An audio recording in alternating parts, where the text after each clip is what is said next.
Hi, good morning, everybody. Welcome to another Adventures in Truth livecast. I have to put myself on the screen to show up. Isn't that funny?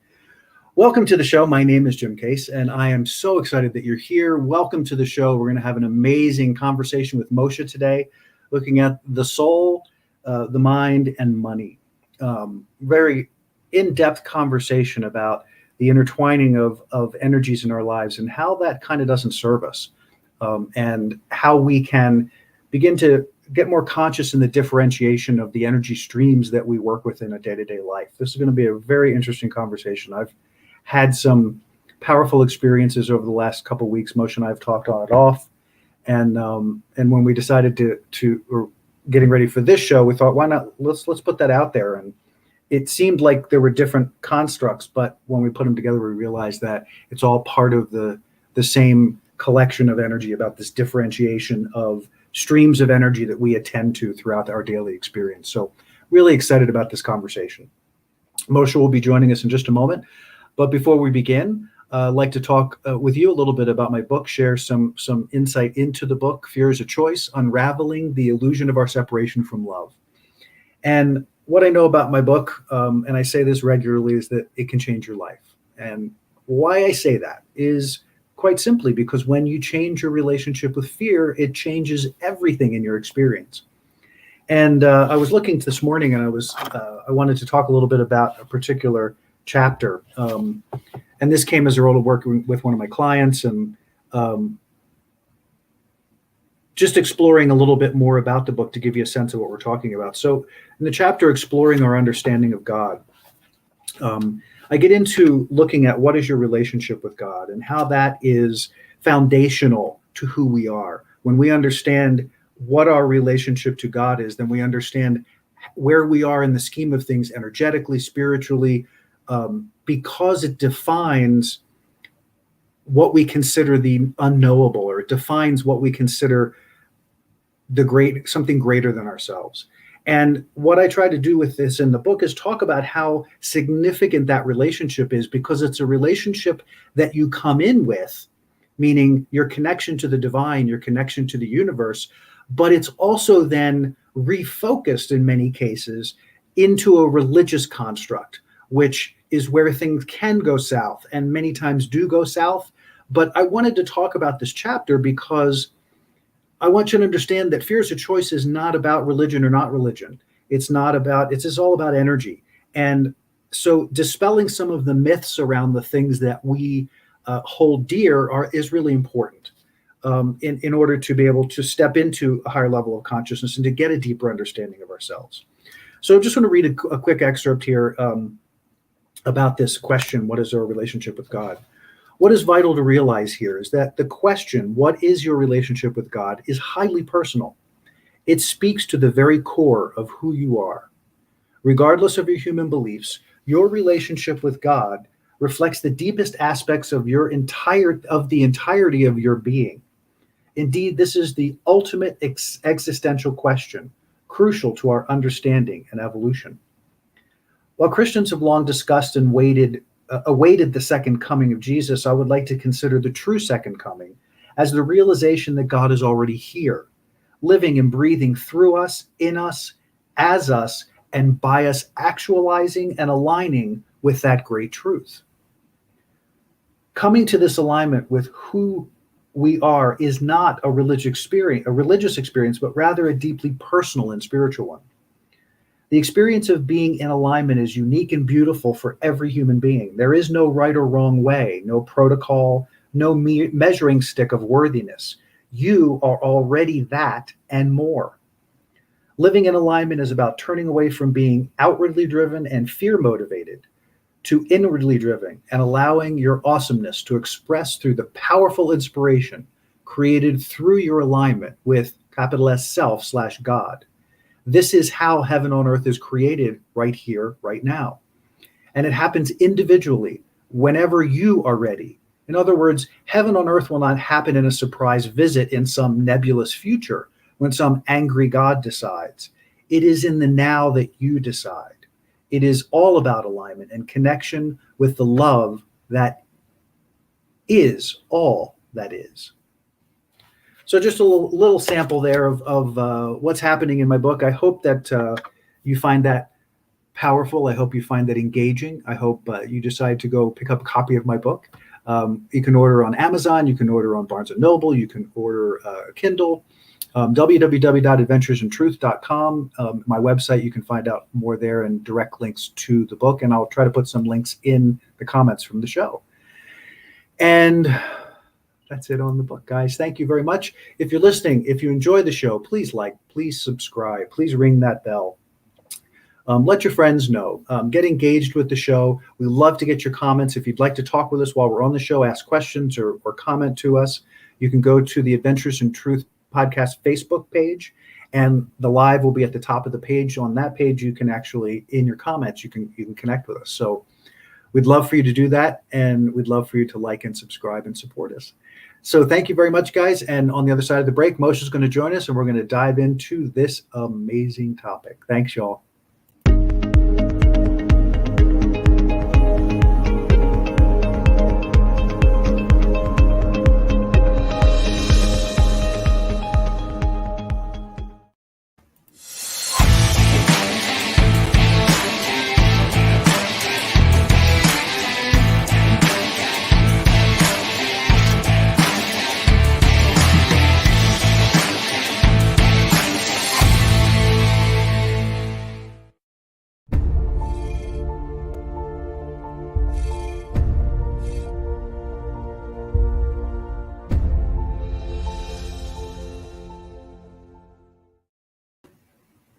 And we are back. And here I go again. Didn't change my green screen. See, Moshe, I've got too many buttons to push here, bud. How are you? Good. Welcome. Good to see you. How's California? Still here. Still there. Good. Hasn't fallen off yet or anything? Not yet. Not yet. All right. Colorado here, we're getting that winter thing going on. I think it was 30 yesterday, and there was a snowstorm blowing all around mountains and stuff. So we're having some fun. What we do in Southern California, like yesterday, I was wearing my down jacket. It was probably high 50s. Yes, I am a weather sissy and proud of it. No. For sure. All right. We got a great conversation today. The soul, the will, and money. So I'm not even sure where to begin with this one. I mean, I have an idea, but I thought maybe we should talk about, so what is it that we're looking at here? And that is the genesis of this came about over a couple of weeks ago, I guess, as I was kind of processing. I was reaching a point with the show and with the work that I was feeling very unhappy. And I wasn't understanding what was going on, because I love the show. I love creating the show. I love this opportunity to connect in this way and to talk about the things that are important to me and to the co-hosts that come with me. But more importantly, to sort of lay this foundation between the book and the program and the show, to lay a foundation for people to step into their own transformation. And I was starting to become really unhappy with it. And I was really frustrated because I couldn't figure out what was going on for a little while. And I think Moshe and I had talked one day, and I was telling him, hey, this is kind of what's happening, and what I'm noticing. And what I became aware of was that I was lumping all kinds of different things together. And I've always said that I don't want to be on a treadmill, meaning I don't want, whatever I do, I don't want to go some prescribed pattern of doing things, because I don't think that's what we're here for. I think we're here to forge our own expression in this world, whatever that looks like. And it doesn't mean that I can't use my energy and power to uplift and support someone who has a greater expression or a more profound way of expressing. I'm saying that when we allow that spark of who we are to come forward, when we allow the soul to express in that fashion, there's, oh man, I just derailed quickly. You were talking about the genesis of this when you had multiple streams.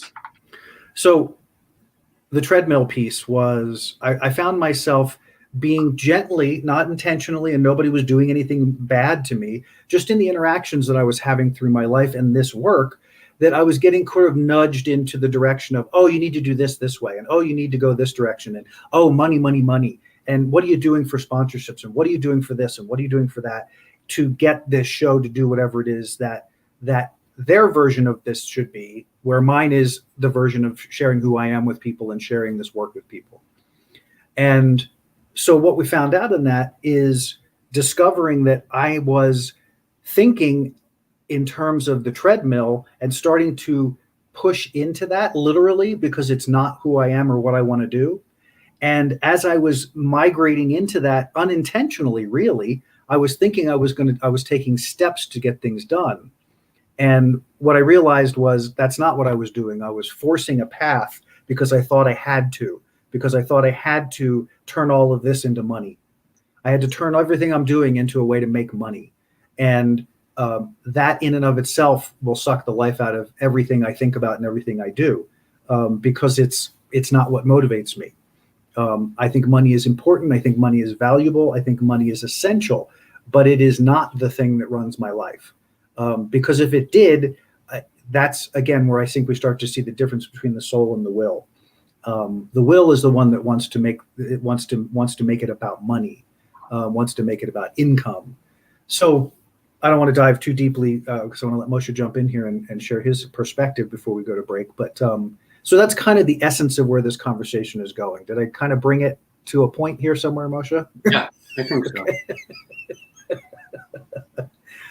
Anything you want to add to that? Any thoughts you had about whilst talking, just sort of lay the foundation before we go to a quick meditation? Yeah. It's on one level, it seems like an odd combination, the soul, the will, and money. And this started with just the first two, the soul and the will, and which one wins when, or which one is called forth and how they interact and all that.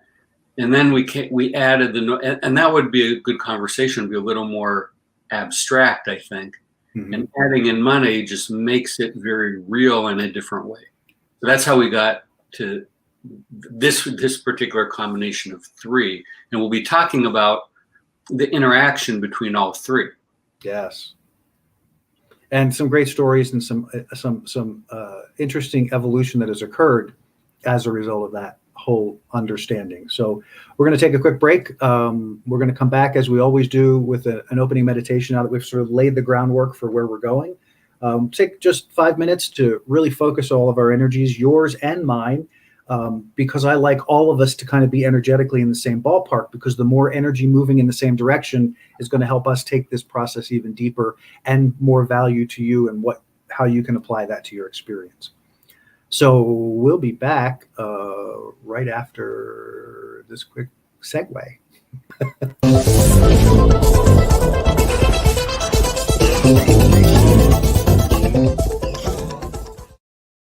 Right. All right. Moshe will be back with us in just a sec.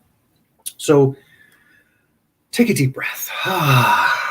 Join me here in this magical place of now. We're going to have a powerful conversation, differentiating the soul and the mind and how money plays into all of that. And what I want you to do right now is just find your breath, find your center, close your eyes and become present to this moment. Just feel your way into your body, get settled. If you can, connect to the earth. Obviously, if you're driving, please don't close your eyes. And just become aware in this moment. The only focus I want you to have is just be aware of what you are attending to in this moment. What is your consciousness, your energy? What are you focusing on? What is capturing your attention? Part of becoming conscious is becoming aware of how we use our energy and where we use our energy. And many times, whenever we have things that are occupying space in our field, in our mind, those things draw energy. And when they're not resolved, when they're active, they draw a lot of energy. So what I want you to do is become aware of those things. You don't have to do anything with them at this moment. You just become aware of where is your energy and what is it attending to. It can be sounds, it can be thoughts, it can be a fight, it can be something good, it can be relationships, it can be work, it can be anything and everything. So as you become aware of where your energy is, Now that you have a conscious awareness of where the focus is, now I want you to consciously choose to pull all of your energy into your body, meaning remove all attention to the outside for this moment. Just gently bring it in. It's your energy to command. So just bring that energy right into your heart space, right into your chest. Just bring that focus. Just see it as it's just gently, you're pulling it in, you're bringing it in, that awareness, disconnecting from all those outside stimulus, letting them go. If they need to be attended to, they'll still be there in the next now when you get done. Focusing right now into the body. And allow your consciousness inside your body to begin exploring the inside of your body. Feel around the inside of your being. What does it feel like on the inside as you allow your consciousness to explore your head and behind your eyes and in your sinuses and in your brain? As you feel into and explore the connection in the brain to the spine, as the muscles and tendons and all the bones and things in your neck, feeling your conscious awareness through your chest and through your torso. Just let your body move just a little bit as you let that consciousness, as awareness, take in how you're experiencing the inside of you. If you happen to notice as you're traveling inside some discomfort, just put a gentle focus and breathe into it. Breathe air and life into that energy. Let it dissipate. Let it open up. And let that consciousness travel down your arms and down your legs, through your hips. Again, just being aware what is happening inside of you. Just experience it. No judgment, no pressure. And as you continue to focus internally, we're now going to focus all breath and energy all focus and energy into the breath, into the heart, and into the breath. And what we're going to do is we're going to inhale to a count of 4. We're going to fill completely. At the top, we're going to rest in fullness. Then we're going to purge all of that old energy and air out of the mouth. We're going to release it to a count of 6. And we do that so that you can purge the deepest parts of the lungs, getting all of that stale energy and air out of the body, so that when you go into a new inhale, it's filled with rich new energy. And remember, the focus in breathing, because I believe breath is the foundation of our experience. So we want to connect to breath. We want to manage breath. Because as we consciously choose to bring breath, we are bringing life. We are bringing life force. We are bringing energy and chi and prana, all those amazing things, all the same things essentially, but bringing them into this experience and enlivening all of the cells of the body. Because remember, this is all energy. This is all mostly space. So the more we can fill it with life and aliveness, the more power that we have in it. So inhale to 4, resting at the top, exhaling to 6, resting at the bottom. So here we go. Focusing all of that awareness and energy right into the heart space and right into the breath. As you inhale, 2, 3, 4, feeling full, resting, relaxing. And then releasing through the mouth, 2, 3, 4, 5, 6, and rest for a moment in the emptiness. Feel it. As you engage the lungs, you inhale, 2, 3, 4, feeling full, relax the shoulders and the neck, and now release from the mouth, 2, 3, 4, 5, 6, resting at the bottom. Feeling the void, engaging and inhaling, 2, 3, 4, 5, 6, resting. And I got trapped there, so we're going to go back to exhale, 2, 3, 4, 5, 6, as you rest in the void. Engaging as you inhale, 2, 3, 4, feeling full, resting at the top, relaxing, and then purging once again, 2, 3, 4, 5, 6, resting into the void, continuing the pattern on your own, maintaining that focus, maintaining that as you inhale, filling completely. Feel all of that air filtering through your body. You're at the top, and then as you're releasing it, feeling yourself purging all that energy as you make space for new energy. And now taking in these words, just let them flow through you. Let yourself connect to your power, to all of who you are. I am the evolution of God realized as matter. I inform and guide that expression as the pure expression of God. I show up as God. I connect as God. I align as God. I am creation realized. And from that, I create, expand, and engage. I am.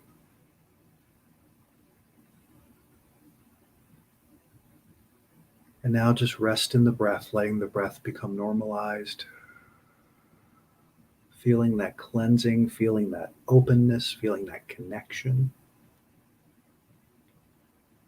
And allow your awareness now to move back outside your body. Don't direct it anywhere. Just allow your energy back out into the world as you connect with us and the world around you. Coming back in gently. I'm going to bring Moshe back in. And we're going to carry on with our powerful conversation today. We're going to start, I think, with the will. Why not? I think.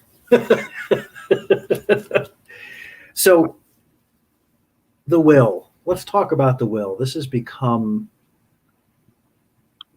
over time, it's such an interesting statement to everything that we're experiencing, quite frankly, with regard to our government, in regard to kind of everything going on, is really the result of a will-driven experience when you think about it. It's to me, it is all kinds of humans who have chosen to only focus in the physical reality, only focus through the five senses. So if I can touch it, taste it, feel it, smell it, hear it, then it's important. And if I can do those things and then I can dominate my world, I can manage and control my world, then I will be successful. And that will make money, and that will give me a career, and that will give me a life. That's, to me, the expression of will. Will is all of that. Is it bad and wrong? No, not necessarily. Is it a full experience? No, not necessarily. To me, it's especially over time, the will becomes way less appealing to me as I explore my experience. And this is kind of where the story started at the beginning of the show. I was being encouraged in my will to move things forward in a way that did not feel organic.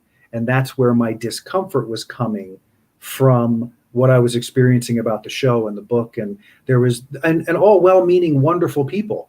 It is not about being attacked or assaulted. This is just normal interaction in our day-to-day life as you deal with people from all spectrums of life.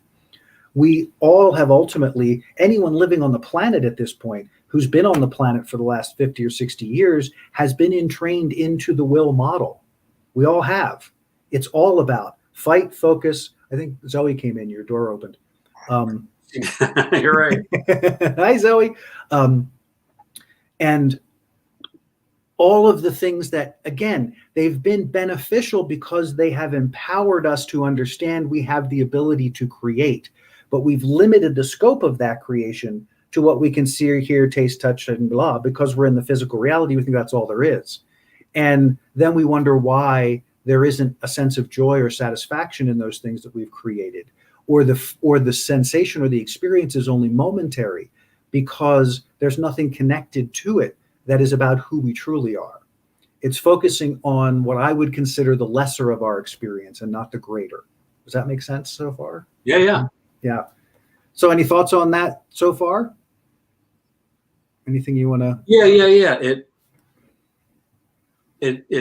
the way I'm hearing you talk about it sounds like the will is optional. that we can choose to engage it or not. And you said you weren't judging it as good or bad. I guess I think the will sometimes is necessary, and it matters how much, if we let the will be in charge, Mm-hmm. or if it's more a servant to us. Mm-hmm. Good way to put it. Yeah, that there is a, it isn't that the will is bad, it is the thing that helps us to create momentum. It is the thing that is part of the focus of the physical reality. It takes an act of will to pick up this pair of glasses. I have to intend it. I have to see it. I have to intend it. I have to see that it's there. I have to reach for it. I have to grasp it, and I have to pick it up. That all is an act of will in my experience, because this is going to get a little crazy here, guys. So in my construct of will, the will is a motivating and a motivating force within the ego. The ego, in my way of thinking, is the consciousness that runs the physical body in time and space, in the physical reality. So something has to connect between spirit and between the physicality, so that if we connect to that larger part, if we align to that larger part of ourselves and allow ourselves to be inspired, there has to be a way to exercise that inspiration. That's where will comes, because we are inspired, and that inspiration says, let's do X. And in order to do X is an act of will, means you have to focus your energy and intention into what that is. And in many cases, that inspiration is more feeling. It's more outcome driven, not the how path, if that makes sense. So you're allowing the will to inform, you're allowing the soul to inform how you use that energy going into the world. So how do I take this inspiration, focus it through the will, and then use that to help me take steps, or to help me fully embrace or align with what it is I feel that I want to create. I don't know if we're getting too. No, that was good. To me, that's an example of what your thing you do when you get this download, and I'll call it Jim's inspiration on tap. That's it, inspiration on tap. So let's say we'll leave it at that for now. That's sort of the will experience. And do you feel like that fleshes it out? Do you have anything, Moshe, from your side of it, in your own experience, and especially with the work you're doing, that gives another perspective from maybe a business model? It's the piece I would add is sometimes, and this shows up in life and particularly in business, we try to power through things just with will. So I think the issue is the relationship between soul and will is soul gets lost, and it's only about will. Yes. So one way to put it is, to get through life in this physical reality, will is a necessary but not sufficient ingredient. That's how I think about it. Yeah, and that's powerful, because understanding that can really, again, change everything, because understand that a lot of times will is driven from fear. It's a not enough experience. If you're only operating from will, then your only comparison point is them. Yeah. Or it. There is no abundance. There's plenty for everybody. There's only my slice. And if that's my slice, you better get off my slice, because I'm coming from a slice. But that's all will driven, guys. That's all. And understand, that's what we've been taught. That's what we've been trained is the way we're supposed to operate in the world. And I would say to you, look at the state of the world to see how well that's working. Yeah.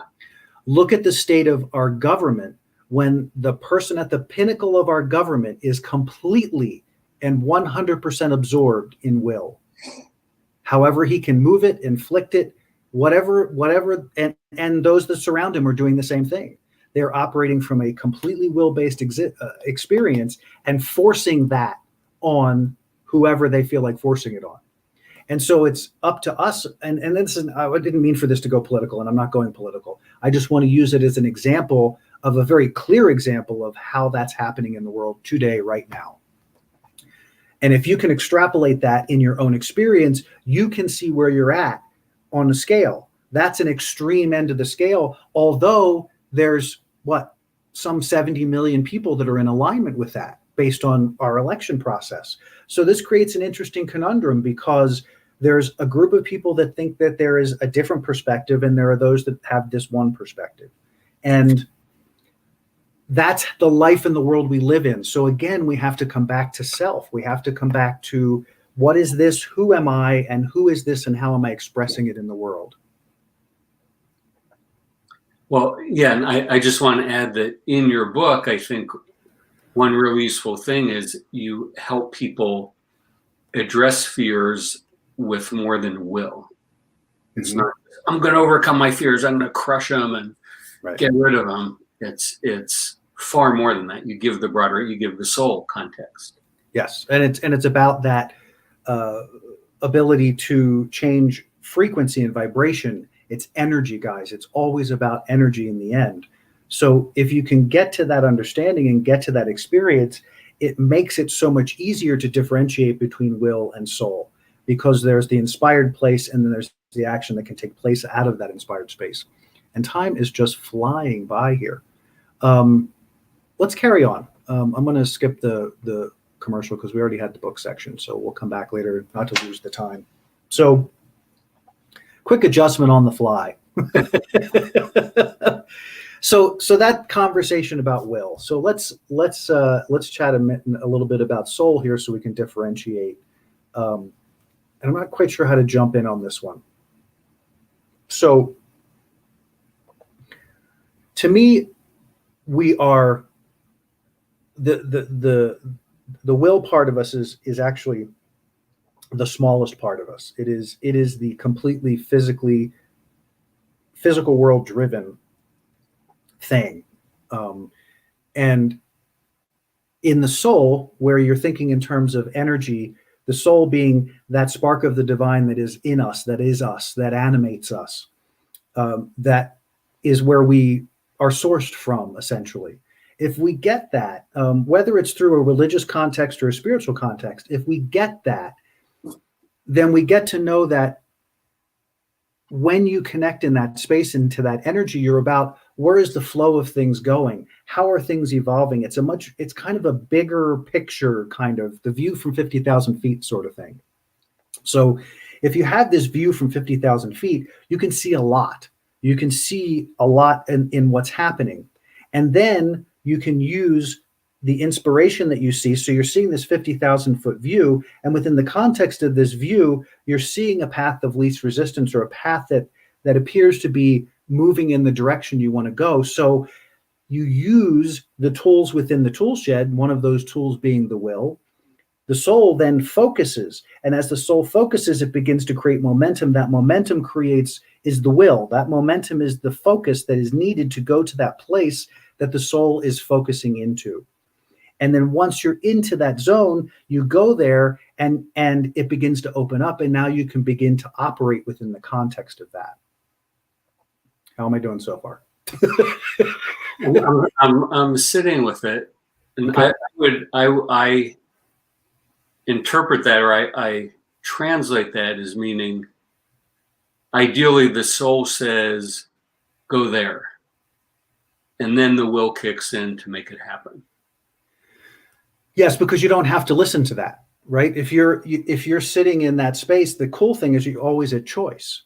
And being this wonderful combination of soul and will, you always have the ability to choose. So even if you're in the soul and you're having an inspiration, now see, for me, those inspirations are sort of choiceless choices, meaning they're so, when the soul focuses, it's so inspiring and so uplifting to me. And it doesn't matter how little or big the thing is we're focused in. It has such a powerful, uplifting, expanding experience that it's almost impossible not to step in. Like, I say that not because I am a victim of anything. I say it because the anticipation and excitement of what is coming in that experience is so profound that it helps the physical vessel, the ego, to then focus with the soul. And then the momentum begins to be created because we get to move in that direction. You can sit in soul and look at all kinds of things and go, oh, that feels good. Oh, that feels good, and do nothing.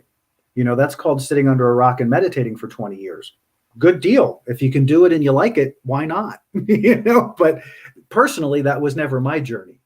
So this makes it a little more challenging because you're not trying to divorce yourself from the physical reality. You're realizing that this soul experience is evolving you through it, and that if you allow it, it will help you to get to those things that most satisfy you, most uplift you, most engage you into this thing called life, which is not about forcing anything. It's about allowing everything. Wow, that was good. I like that. I'm going to take a breath. Can you talk for a little while?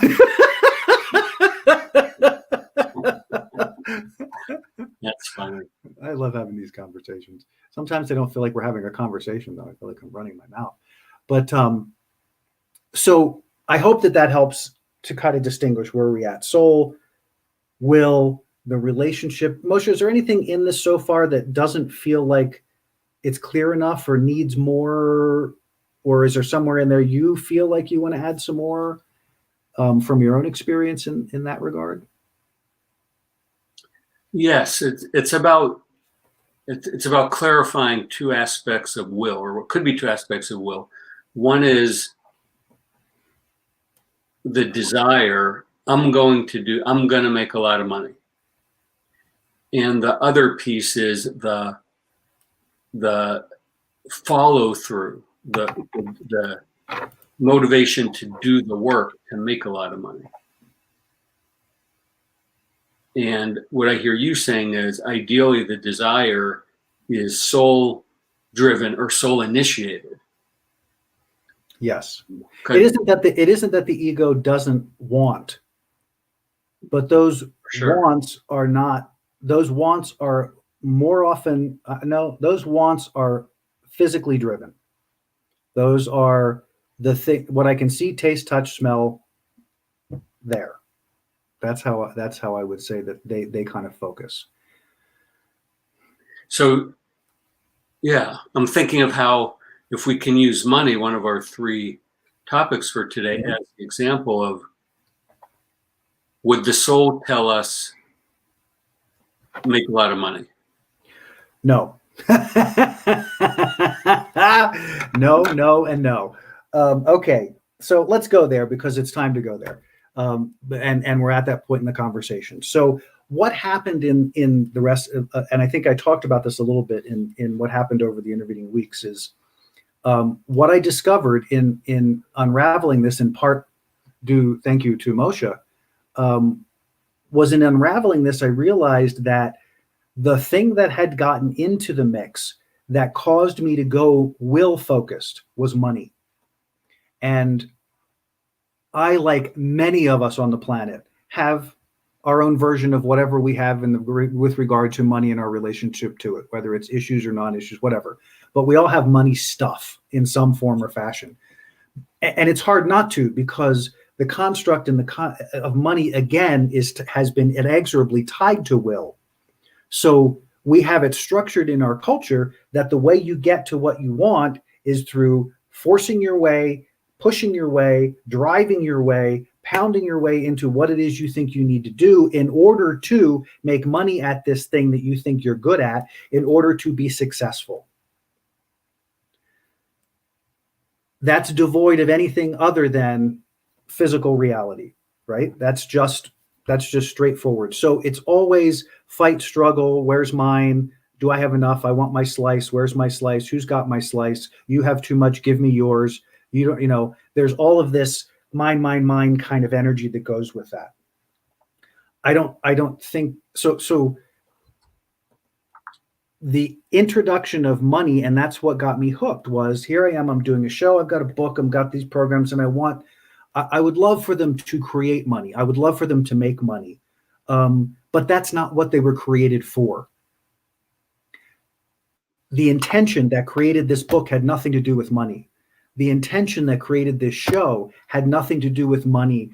The desire to earn money from it has occurred, right? Because it's out there and we are a commodity-driven world. And so the idea is, if you have something that you can offer of value, people will give you money for that, an exchange of energy, right? I'm giving a lot of energy about a particular thing. You're giving me money, which is your exchange of that interchange of experience. But understand, for me anyway, what I realized was that when I brought that money into these creations, it was destroying them. It was messing them up because the energy couldn't sustain. I couldn't sustain the energy in both because of how I see it. Does that make sense? Does that answer the question so far? Kind of. Yeah, most of it, because there's still, I think we need to tease apart the two things. The drive, like you said, if you have a goal making money, then for some of us, it's I'm going to push through it. I'm going to make it happen. It's like this hyper focus on it. So to me, that's one. That hyper focus could happen in terms of how I'm going to achieve the goal. In this case, making money, even if the goal was soul driven. Yes, and that brings us to this idea of differentiating these strands of energy. Yes. Right. So I call it keeping the energy strands individuated. I don't know if I made up that word, but I think it's a word. So what I realized in this unfolding of this process was there is an energy strand that's called my book. There's an energy strand that's called Adventures in Truth. There's an energy strand that's called The Science of Transformation. There's an energy strand that's called my relationship with Michael. There's just understand that everything is a strand of energy. It's a focus that we have within the context of our field. So depending on how we're interacting in the world, if you're at work, then that's a particular strand you're focused in. You're focused in the strand of work. Money is its own strand. Money is not new. Money is not some woo-woo thing that has some mysterious powers beyond the strand that it is. It is one other thing in the thing of things. So when I'm thinking about prosperity and abundance and creating that in my life, that is a strand unto itself. And if I can allow for not knowing necessarily how, and this is again where I get where I think it's gone sideways, is we've become so attached to how things get done and that we are responsible for the how of it, that it has immersed us in this idea that, well, I have to do this book in order to make money. I have to do this thing in order for this thing to happen. And what I'm saying to you in my experience is that is absolutely not the case. The less we can do that, the more prosperous we can be, the more powerful we can be in all of our strands when we recognize they are differentiated. So I can focus on the need to create financial resources to take care of myself. It may come through my book and my show and my program, but I'm not tying them to that, so that I have unlimited opportunity to create income that I don't have to know how I'm doing it. I just have to show up for it. And I'm going to give you just some examples here in just a second. Does that make sense, Moshe? Does Yes. that go a little further? What are your thoughts on that? I think keep going. Okay. So we have Jackie is out there. Hi, Miss Jackie. And so she says, so would soul promote desire? Will promotes movement. If I understand what you're saying there, I think the answer is yes. So if what you're saying, Jackie, is the soul produces this desire or the focus, right? So there's a relationship here. You're a physical body. You are dealing with the physical reality. So all of that input is necessary. You're trying to live successfully on the planet. So we take in, with the five senses, take in all this information, right? You're seeing, if you look into science, we hear way more than we are conscious of. We see way more than we're conscious of. We smell way more than we're conscious of. But we only see within a certain frequency, right? Or experience those within a certain frequency. So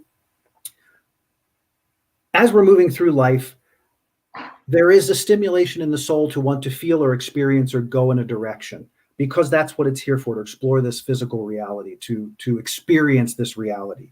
And then that focuses if it stimulates the ego, which if the ego is in alignment with the soul, then chances are good when the soul, when you feel that experience of engagement, when you feel that upliftment, the ego, the will, wants to step in and go, how do we get there? How do we get there? How do we get there? How do we get there?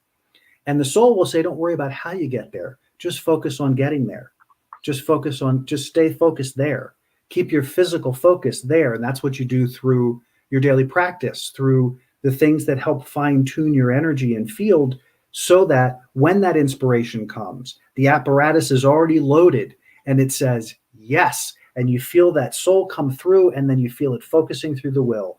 And then the will brings it to the physical plane so that you can operate to the next step. I'm going to connect to that person. I'm going to do this activity. I'm going to make that phone call. I'm going to take that walk. I'm going to do that exercise, whatever it is that shows up. But when you do it from that place, it's deeply satisfying, and very much the satisfaction is because that whole experience of being in the journey, it's satisfying because it is a piece of the end result already showing up in you. You've taken a step, and that end result, because you've reached out to it and you're moving toward it, you have this experience where it's leading you, it's guiding you to the next step. It's taking you on that journey just simply because in this now, this is the only thing, like, as an example, again, back to the glasses and the picking up the glasses. I want to see.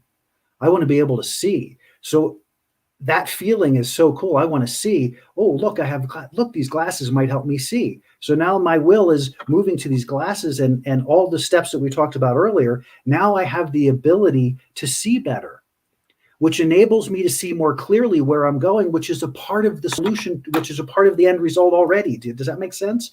The journey, the satisfaction of those places along the way of the journey is the taste of that end result that you are given or giving yourself to continue moving toward that, because you are creating the pathway to it. That's why I don't like treadmills.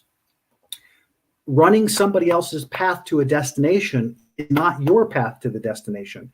And running somebody else's path to the destination may not get you to the destination because it's not your path.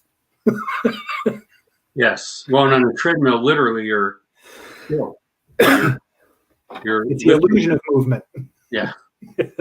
Yeah. I want to add something to Jackie's question. Yes. Which, Jackie, that was a really nice summary. I agree that certainly will creates the movement, and the soul can create the desire. The trick is that the will can also create desire. I would clarify, the will create wants, not desires. Okay. Now we need to distinguish between yeah. Go ahead with your point. Yes. Yeah. So where it gets tricky is discerning whether what we want or desire is will driven or soul driven. And I think it feels different in my experiences. It feels different in my body. One is the soul driven is lighter and more expansive. The will driven is more like a tightening, and I got to go. I got to do this. Yes. Yeah. There's sort of a clamping down with will, but will tends to want to push. Will tends to want to drive.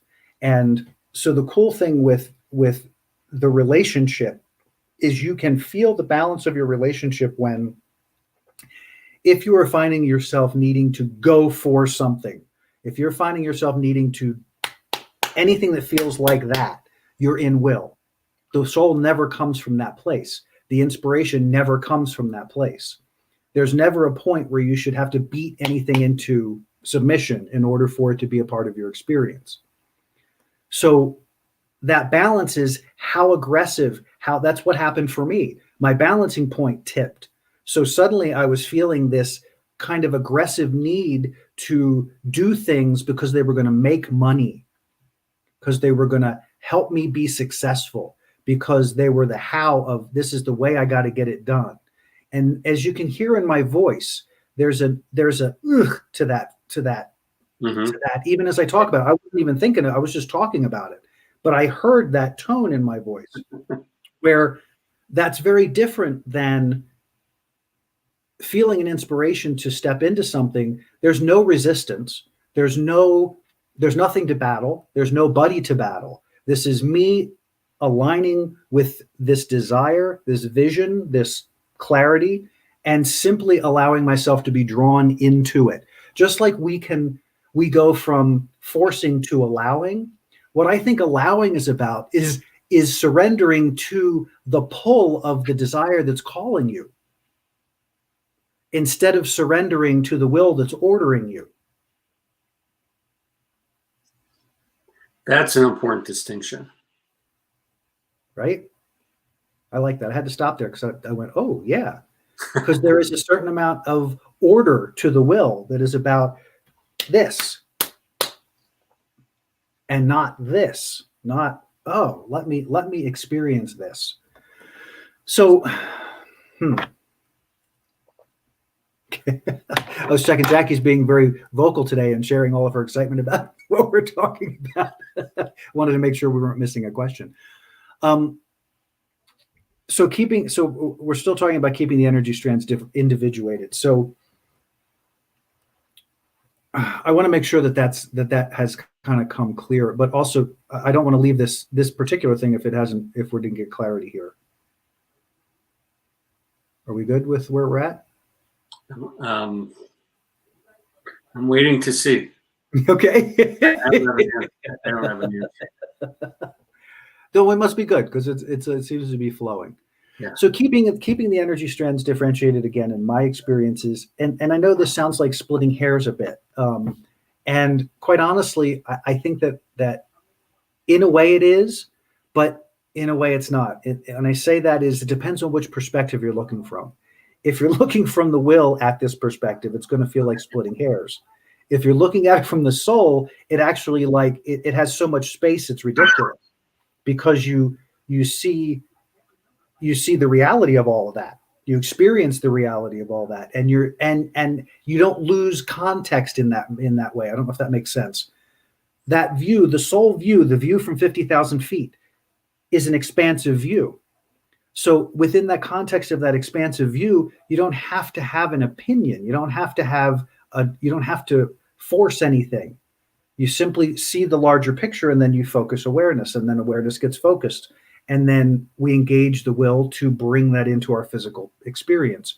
So if we think about these energy strands with regard to money, if you can differentiate money from every other strand, then you can give clean energy to money, meaning you can focus into money and create for yourself simply by desiring that creation, unattached to anything else.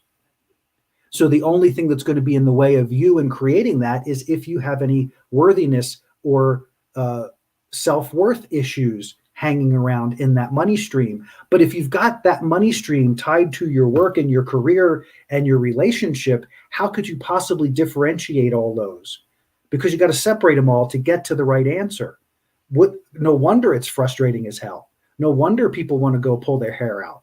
Because again, like you and I think talked about on the last show, it's all of this. It's taking this big old knot of energy and then pretending like it's one stream of energy and wondering why this won't fit through the doorway. It's like, it just isn't going to happen. Well, and this shows up in business quite a bit, where we get money mixed up with, say, purpose. Yes. And in my view, and this is something I emphasize in my book, that no business exists to make money. No one starts a business simply to make money. It's always to solve a problem or to make something better or seize a new way of doing things. So really, business exists as a social enterprise to make life better for people. And a byproduct, a really important byproduct, no margin, no mission, a really important byproduct is making money. Yeah. But in my experience, what happens is businesses lose that and start focusing on shareholder return or bonuses or things like that. And that overwhelms, that obscures the purpose, why they're there as a company, their higher purpose that connects them with providing value to society, making a difference in people's lives. So to me, that's the energy strands of purpose and money kind of getting all squished together, and then the money wrapping everything up and the purpose getting totally obscured. Yes. Yeah. Yeah. So, and I love that you so clearly outlined that in the business model, because it really shows the truth of it, because it doesn't change regardless of where you apply the truth in our life experience. So whether it's in business or relationship or individually, the answer is still the same. The experience is still the same. And how awesome that we have the opportunity to learn about this differentiation process so that you can focus in purpose and money and career, and that you can attend to those strands individually. They may come together and they may cross over, but they'll never be, unless there's a transformation that makes them become something greater, you'll still always have those individual strands. So there's a point that maybe with my book that I could reach a level I could reach enough people with this message that creates a concurrent experience of financial monies and prosperity coming into my experience because people are purchasing the book. Somewhere in those two strands, and I'm not in the strand of creating money, book is there because it's an opportunity. Program is there because it's an opportunity, but it's not limited to those opportunities. Those are just avenues for it to show up in my world, but I don't have to force it. I can continue to focus on the strand of sharing the message, taking this, getting this out in the world, and being true to who I am. And things will come together in order for me to have the finances, because I'm also over here working on my abundance and prosperity and knowing that I am worthy of whatever it is I need. And I'm always taken care of. And things are always working out for me. So I'm always creating the things that I want in my life because I know I deserve them and because I want to continue to evolve my experience. And so I just as a quick wrap up, because Moshe, I forgot, we glazed over giving you a chance too, because I want to have you be able to talk to the audience for a minute or two. But some of the things that have happened as a result of the clarifying of this individuated strands of energy, over the course of the last week, I have had 4 phone calls from people looking to do the science of transformation, actually looking to do higher brain living, because they found me from a magazine from 2015. They found me from somehow they found an old remnant of a web page from 2012, like random, like nobody I know calling me from California going, "Hey, are you still doing this?" And then in addition to that, I got another call from a friend who is super excited about my book and feels like there's a ton of potential, who ordered 21 copies of my book to give out to all of his family and friends for Christmas, including some very influential people who he feels would benefit greatly from this book. And I simply changed my perspective.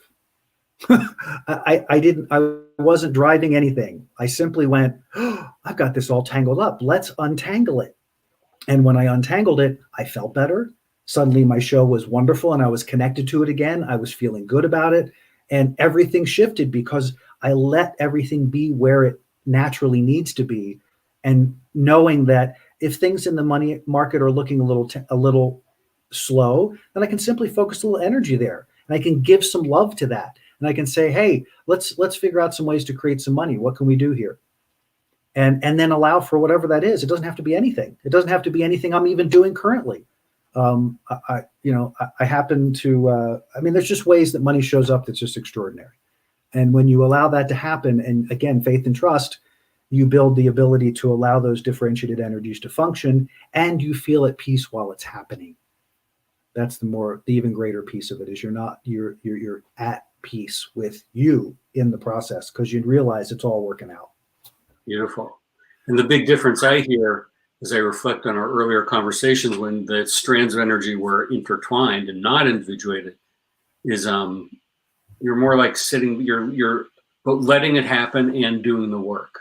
Yes. So it's an example of soul creating the desire and your will kicking in to do the work versus before your soul was out of the mix. Yes. Or it was feeling it was out of balance. It wasn't completely out, but it was definitely not. It was out enough that it felt terrible. Yeah. And that you could recognize this isn't mostly soul driven. Something's out of whack. Yeah. We have blasted through an hour, Moshe, and I have kept none of my agreements in this hour. That is not true. I'm happy we had this conversation as we did. Guys, thank you for being here. This one had to be kind of peeled apart a little bit. Excuse me. And I appreciate you guys walking through this. And I hope that if you have other questions, if some of this stimulated some thoughts and ideas, and you send me a note, leave a note in the comments wherever you are, or shoot me an email, and we will carry on this conversation further. Moshe, always love these conversations, and so appreciate you taking the time to do this series with me and to be a part of this. Means a lot to me. So thank you for that. Yeah, my pleasure. Guys, Moshe's book, The Amare Wave, which I neglected to say anything about this entire time. The Amare Wave, sitting here on my desk. Amazing book, putting love back into business. Got to get that book. Check out Moshe. If you're looking for your business to go to the next level, talk to Moshe. He does extraordinary work with consulting and through the Amare Wave and bringing this Amare Wave onto the planet. So very excited about that. www.amarewave.com. You can find me again at www.adventuresintruth.com. If you want to learn more about the science of transformation, more about the book, more about the show. Thank you all for being here. We'll see you next time. And we appreciate you very much, guys. Thank you. Thanks, Moshe. Bye-bye. See you soon. We hope you enjoyed this episode of Adventures in Truth podcast. Thank you for joining us. We'd love to connect with you. Please like us on Facebook and subscribe on YouTube. To learn more about Jim's book, Fear is a Choice, Unraveling the Illusion of Our Separation from Love, or to book a session with Jim, you can email us at adventuresintruth@gmail.com, or you can join us on the web at www.adventuresintruth.com. Tune in next time for another great Adventures in Truth podcast.